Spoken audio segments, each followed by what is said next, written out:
कि मेरी असुवन भी और साड़ी रे आई गई कृष्ण मुरारी।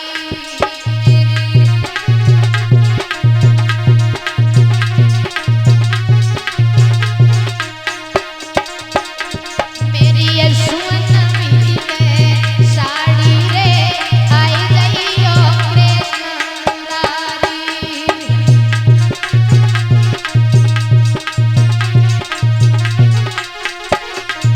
और कन्हैया हरि को दिन याद करो गिरधारी।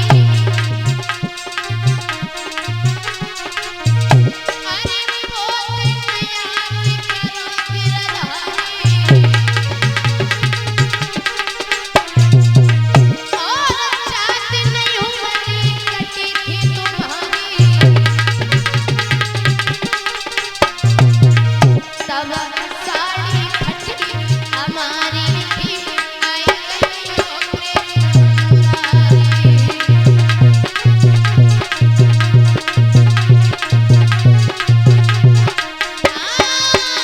मेरी असुवन साड़ी में आई गई मुरारी।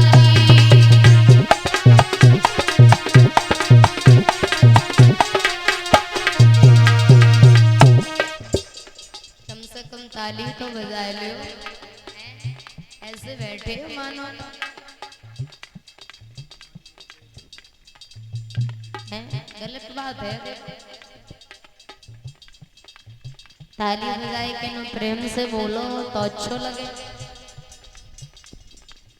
ये बोलेंगे लली। हाँ अब एक तरह का पहलो दिन है, हाँ पहला ही दिन है हमारे लिए। तो अब एक ये लोग तुम्हें देखना आए, शास्त्री के दिन आए। अब जब ये रित घट जाए, कल रित बन जाए, तो कल से ये खूब बोलेंगे।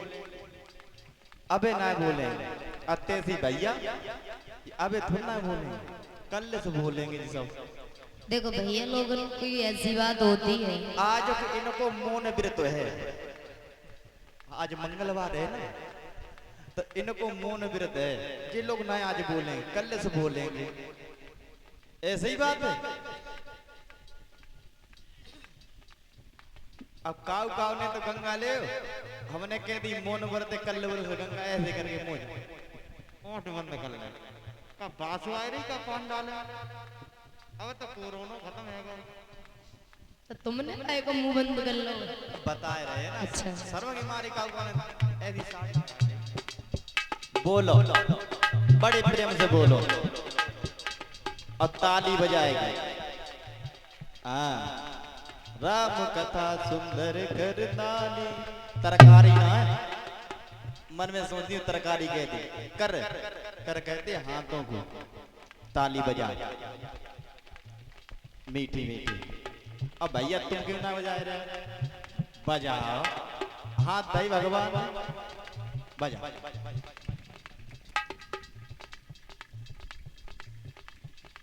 प्रेम से ताली बजाओ और बोलोगे तो अच्छा भी लगे। कछु तो माता बहने मनी मन में पतो ना कागा गले गाली न दे रही हो कोई मनी मन में। अब मन में क्या कह रही है? अब मैंने चंदा गिट्टो करो, पैसा करे, अब पैसा करके शास्त्री बुलाए, तो पैसा दे तुम्हें बोलन के लिए, तो तुम बोलो हम क्यों बोले? पैसा तो हमने दे। बात जीव सही है, लेकिन एक बात और पता है, जब हम कथा के लिए कहले तो हम कीर्तनों के लिए गाले, हमें कोई शौक थोड़ी ना तुम्हें परेशान करने। अब तुम्हें चिल्ला पकड़ जाए तरह में ये लोग ना बोलेंगे।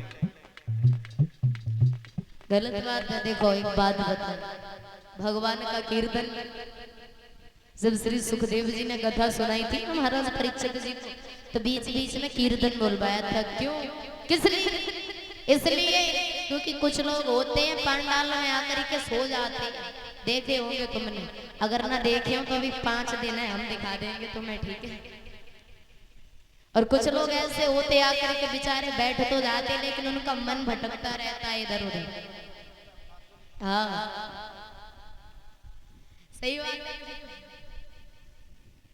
और कुछ लोग ऐसे होता है कि बेचारे बैठ जाते हैं, लेकिन उन्हें घर के काम की चिंता लगी रहती कि मेरी भैंसिया खड़ी है सानी लगाए हुए बहनाएं सोचती रहती है खानों बनाने हैं, झाड़ू लगाने, कपड़ा भी धोने, बहुत सारे काम होते हैं। अब बाग में तो बेबियां खोल के लगाने घर पे हाँ गंगा ले जाकर बैल सब बाग में बनती हैं।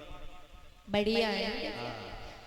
बताओ तो ये मन होता है इधर उधर भटकता रहता है, तो जब हम तुमसे कीर्तन बुलवाते हैं तो थोड़ी देर के लिए तो तन मन तुम्हारा एक जगह पर हो जाता हो। इसलिए ना हमें देखो भैया, जब कथा अकेले गा लेते हैं कह लेते हैं तो कीर्तन भी अकेले गा लेंगे क्या है, लेकिन भगवान की कथा में कीर्तन बोलना जरूरी हो, इसलिए प्रेम से ताली बजा के बोलो। ठीक है, ये सब बोलेंगे, चलो गाओ।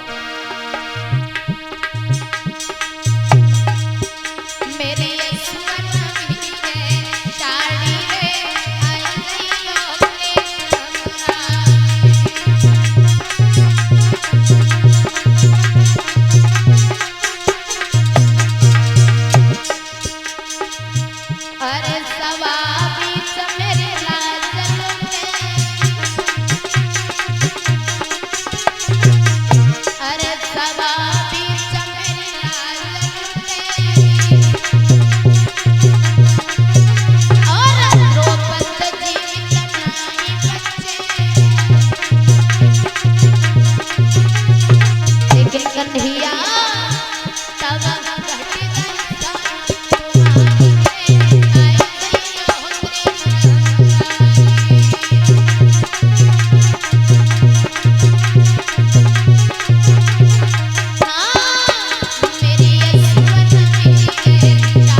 भगवान श्री कृष्ण बैठे हुए थे और जैसे ही कन्हैया के कानों में बहन की दुख भरी आवाज पहुंची तो आज भगवान कन्हैया नंगे पांव दौड़े वस्त्र भंडारी के पास में पहुंच गए और एक बात कही सुनो भैया, जितना भी वस्त्र तुम्हारे पास है सारा वस्त्र हमारी बहन की साड़ी से जोड़ दो, चाहे कुछ भी हो जाए, लेकिन आज हमारी बहन नग्न नहीं होनी चाहिए। क्यों? क्योंकि बहन की तो शान बाद में घटेगी, पहले इज्जत एक भाई की घटेगी। आज भगवान कन्हैया शक्ति द्वारा उस साड़ी के साथ में उस वस्त्र को जब जोड़ दिया, धरती से आसमान तक का ढेर लग गया, दुशासन बेहोश होकर के जमीन पर गिर गया, लेकिन द्रौपदी को नग्न नहीं कर पाया। दुर्योधन उठ करके खड़ा हो गया और जब दुर्योधन उठ करके खड़ा हुआ बड़ा क्रोध। आज जैसे द्रौपदी ने देखा तो द्रौपदी सभा से चल गई और जाते समय एक बात कह करके गई थी दुर्योधन से, दुर्योधन तुम जैसे हमारा कुछ क्यों? एक बात सुनो हमारी,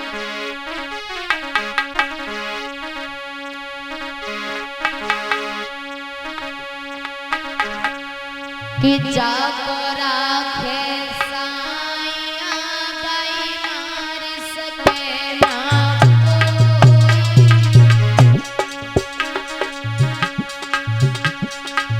जाको राखे साइया दाई मार सके नहीं कोई, और पालन को कर सके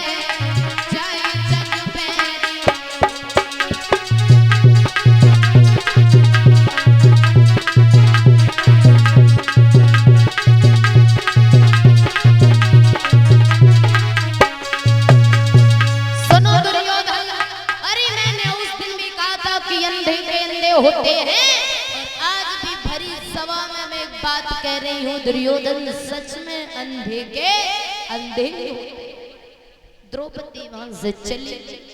आज दुर्योधन बड़ा क्रोध में आ गया क्योंकि हम द्रौपदी से अपना बदला नहीं ले पाए, इसलिए बैठा हुआ था।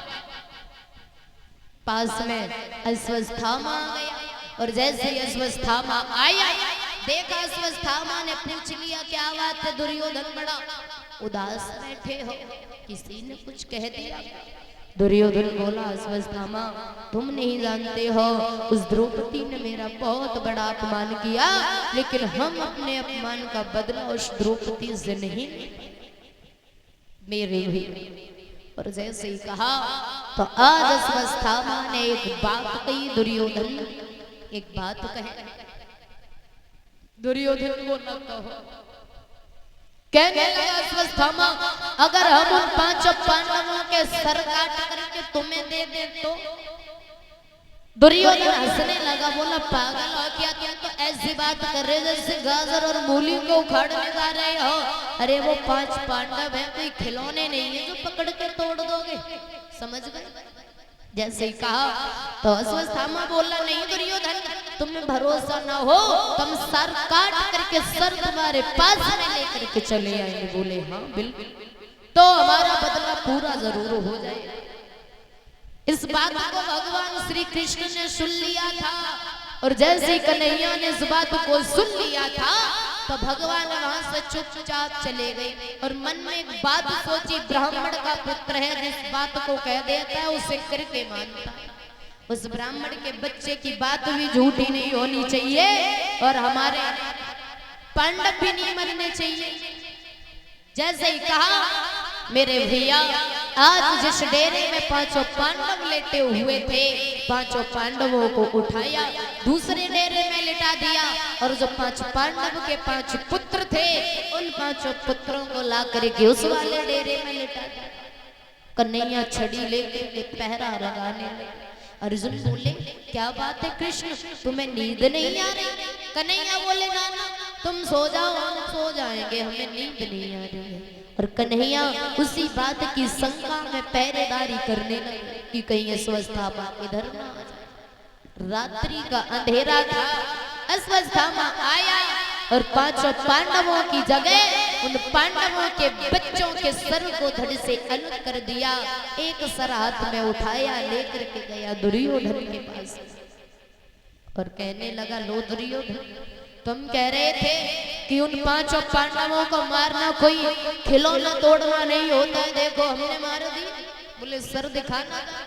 उस सर को हाथ में लिया दुर्योधन ने हथेलियों के बीच में रखा और जब उसको दबाया तो वो सर एक रसगुल्ले की तरह फूट गया।